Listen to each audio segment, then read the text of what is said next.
Newsroom. We do this every weekday. We start around 1 p.m. We go throughout the afternoon and we cover a wide range of topics. But this is certainly something that's been a big discussion point here over this last few days, and something that was, while nice that nothing major happened here, clearly a tsunami will happen at some point in the future. Now that could be today, that could be 200 years from now. I don't know that part, but we do know that something like that will happen. So it's good to be prepared and to know what to do. And there is a site out there that can help you do that and a whole lot more from an organization. Well, the acronym is NANOOS. I'll let them explain it a little bit better, because joining us right now, we have Jan Newton and Troy Tanner. And thank you both for being here with us today. I appreciate your time and honestly the things that you do as an organization. And we're going to get to that, custom tsunami evacuation map here in a second, where everybody at home can learn how to make one for themselves. But before we do that, could you tell us just about the organization and really, well, maybe what the acronym actually stands for? Sure thing, Greg. So I'm happy to tell you I'm the executive director of NANOOS. NANOOS stands for the Northwest Association of Networked Ocean Observing Systems. And so we're looking at all sorts of coastal ocean data from a variety of data sources. And what NANOOS does is brings that together. Bringing all those different data points. So these could be public scientific data, weather data. Would that be, some examples of the kind of data that you're bringing? Absolutely. So what we do, we are actually part of a whole national network known as the Integrated Ocean Observing System. It's funded through NOAA. And what they recognized is that there should be more focus on a regional view. So you have 11 regional associations around the nation. NANOOS is the one for the Pacific Northwest. So we fund observations and models, but also the data products that we're going to be exploring today. And so we're developed a data explorer that shows not only the data that we're funding from buoys, gliders, forecast models, but also those of the region. So federal assets, state and tribal assets, and really anyone who cares to share their data. We're that source of integration and then also visualization. Wow, so that's incredible. I mean, there is so much data out there that it seems like that seems to exponentially increase with the abilities of different organizations to collect that, whether that's technological or however it is they're doing it. But to bring it all together and actually be able to integrate it and visualize it is pretty amazing. And I do have your website here too. I'm not sure if you want me to pull that up right now, but we can probably take a look here just at this. And excuse me, everybody, as I go back here. Okay, there we go. Let me pull that up. So this is taking a look here at the site itself, and looking through what you mentioned. With all of that different data, and going through here, there's a lot of different organizations that you work with and a lot of different things that you have on here. Would you mind maybe walking through some of that and just maybe a few examples of some of the things that you do? Absolutely. So yes, we have over 70 member organizations that make up NANOOS. And so we are working with all sorts of communities. So today we're going to talk about tsunami, but people want to know about what's going on with waves in order to stay safe when they go out boating or fishing. We have people like shellfish growers who need to know about the water quality, so they're interested. We have public health officials and managers who want to understand things like harmful algal blooms, so we have designed access to those data.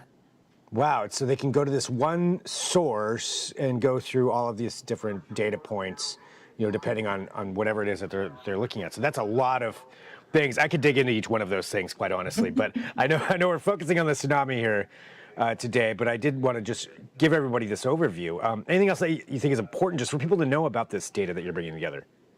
Sure. I think the main thing about NANOOS is, and all of IUS, is that we're really focused on getting data that decision makers, that the public need in order to make sound decisions, whether that's protecting their safety, keeping growing shellfish competitive, that sort of thing. And so check out our website, check out our Data Explorer. There's a comment box. If there's something that you don't see that you want, let us know. We're very responsive. The whole idea is to be analogous to the National Weather Service, but for coastal ocean data. but with a strong, strong part of our mission to really serve public needs. And something you brought up earlier, just that a bit of a focus on different regions like that. How important is it to have a focus on the Northwest specifically? It's so important. I mean, no matter what coastline, there are people and biological communities that depend on that ocean, and so the ocean really unites us all. But the ocean isn't the same every place. So we have different fish than they do in Florida. They're not as concerned about salmon. We have different shorelines than, let's say, even Northern California, where things are more rocky. And so it's really important to have a tailored ocean observing system that's relevant to the community, to the type of topography, biological communities, but also user groups that we have. So, for instance, we've got a lot of shellfish growers that are growing oysters.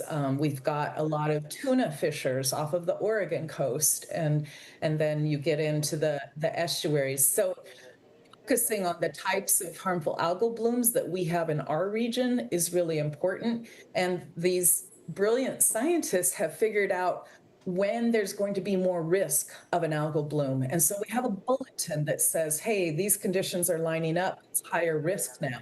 So it's important to be able to work out those scientific mysteries and unlocking what nature is how nature is working, and then being able to apply those in a meaningful way and communicating it so that it's easy for people to understand. We use like stoplight colors for the HAB bulletin. We really try to strive so that our visualizations are clear and easy to understand, and then help people stay safe and make good economic or decisions for how they want to enjoy the ocean and its resources. Which is great. So, I mean, there's all that, as you mentioned, all of that data can come through there, but if you don't understand it, it's not really going to do a lot of use for people. So having something like this is pretty interesting. So let me go up here. You mentioned, and again, I'm going to the website here right now. So I clicked through there to that data visualization section, and this is as some of those different things that you mentioned. I mean, it looks like there's a lot of different, there's a section for shellfish growers, there's a section for a lot of different ways to do, and on my own time after work today, I will probably be going through this because that stuff's fascinating to me, but we won't make everybody do that right now. But lots of different choices. The one though we're going to focus on here is this tsunami evacuation zone. And before I go to that, Troy, I was hoping maybe you could just tell us a little bit about what it is that we're going to be seeing. Right. So the primary purpose of this app is to provide people with an understanding of where they are with relation to risks of tsunami inundation, and to help them plan on how to evacuate in case there is an event that would affect them. So when you first open the app, what you see is a map of Washington and Oregon with some various colors for yellow, orange, representing the different risk zones. Once a user has looked at that, they're able to put in their own address, their own location, and then it will provide a much more detailed view of not just the whole area, but how it affects them. And it will also generally provide a route out for them, turn-by-turn directions on how to get to a safe location. They're able to create a brochure, a non-computer-based way of viewing this, so they can print that out or save that to something like a phone, so that they also have those instructions in case there's a local significant event that knocks out network connectivity and they won't be able to access, some sort of a computer resource. Which is certainly something that could happen. I mean, we even saw some power outages just coincidentally there in Seaside, around some of this. So that's really great to be able to have that ahead of time. So for somebody who wants to create a custom map, what is the best way for them to go about that? The best way is just to open the app, and the app is really a web page, and by default there's a panel open called Places in the top left, and all they need to do is just enter their address, and when they enter their address, it will add a location on the map, and it will zoom the map in around their area, around their location, And if there is a route available for their location, it will put it on the map for them. And it will also automatically add a custom brochure button to the top right of the map. So all they need to do is enter their address, they will see it on the map, and they can download the brochure right there. If they're interested in a little more information, they can zoom around, click around, and play with other features. But that's really all they need to do.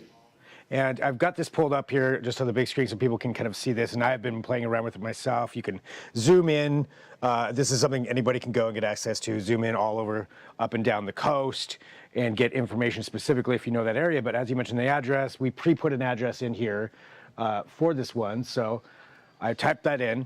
You put in the location.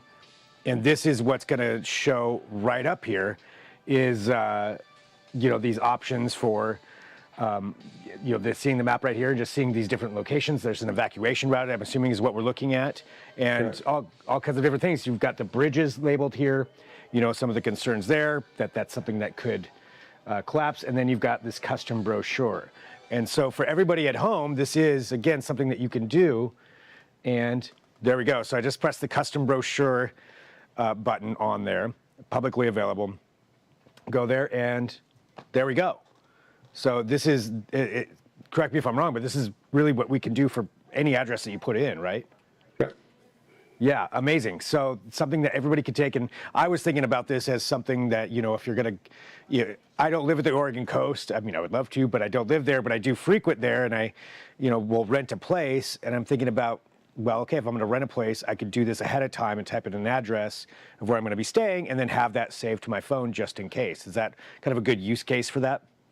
That's a perfect use case. And we have a lot of users that use it in that exact way, not just for where they live, but for any place they may be visiting on the coast. Yeah, and you can save that in there, know the different, again, to show everybody, there's assembly areas that are pointed out on here. There's the evacuation route from where you are staying. There's a notification of where the fire department is, law enforcement, all of that customized. I mean, that's some pretty incredible data that you've assembled here, that you've been able to do on this, and just to have that out there. What's the response been like since you've had this launched? Oh, it's been fantastic. I mean, we've had this out for a few years, and we keep adding more features based on feedback from our users. Initially, it was just the maps, and then we added the ability to have your location, which takes out some of the guesswork on if you're in the yellow zone, green zone, or orange zone. In the last year or so, we've been able to add the turn-by-turn directions that not only provide the path out, but as you were seeing on the map, those red bridges, you may think that you know the safest path out, but some bridges might be unsafe and collapse in a significant event. So this provides a safe path. And in addition to the turn-by-turn directions, it also gives you some estimated travel times based on walking, jogging, or running to give you an idea of how much time you have to evacuate and maybe what pace you'll need to travel at to reach safety in time. Wow.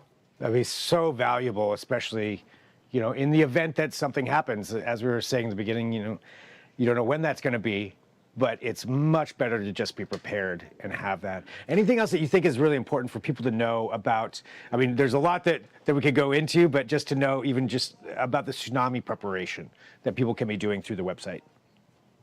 I'll say real quick, Greg, that it's really important. We've been saying it, but I want to say it explicitly. Don't wait till you hear about a tsunami or till the ground starts shaking. The time to do this is now so that you have this information.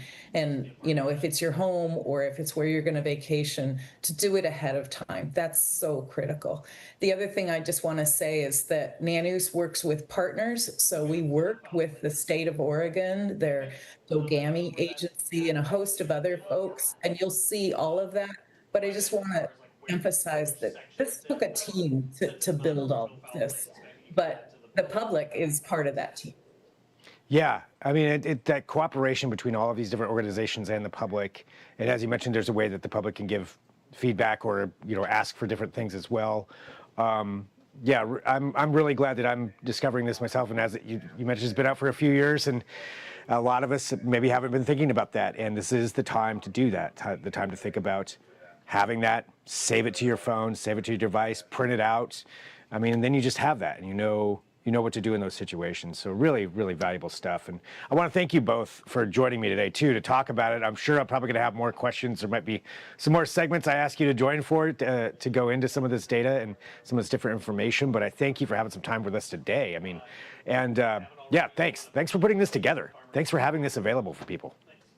Yeah, you're welcome. And one more thing I'll mention is we also this is a web-based app for desktops, laptops, things like that. But we also do have mobile app versions for Android and iOS, so users can download that as well and choose on their phone. Great. So apps are out there. Website, either way you want to go. Well, and they're connected.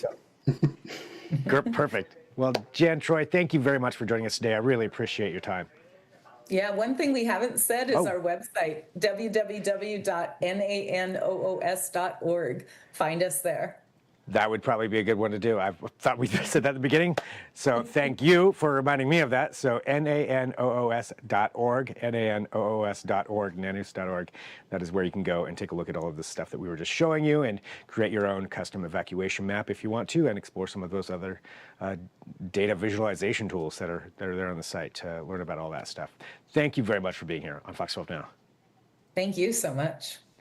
And for everybody watching, again, we're live streaming here from the Fox 12 Oregon newsroom. So, I'm pressing those buttons. So if those transitions were a little clunky, that's what's going on right there. But that's okay, because we're here. We're able to discuss these things and have a little bit of a longer form. Talk about some things that are really important, and like a tsunami evacuation map. As we've learned, this is the time to do this and to prepare yourself and get ready for that. We've got more coming up here on Fox 12 Now, though. In just about 10 minutes or so, I'm going to be talking to the Bureau of Land Management about some upgraded fire restrictions that you should know if you like to get out into the woods and go camping or exploring in the wilderness. These are things you need to know about, some changes that are happening here tonight, really. So I'll have that for you next. We'll take a quick break. I'll talk to you soon. I'm Greg Nibbler. This is Fox 12 Now.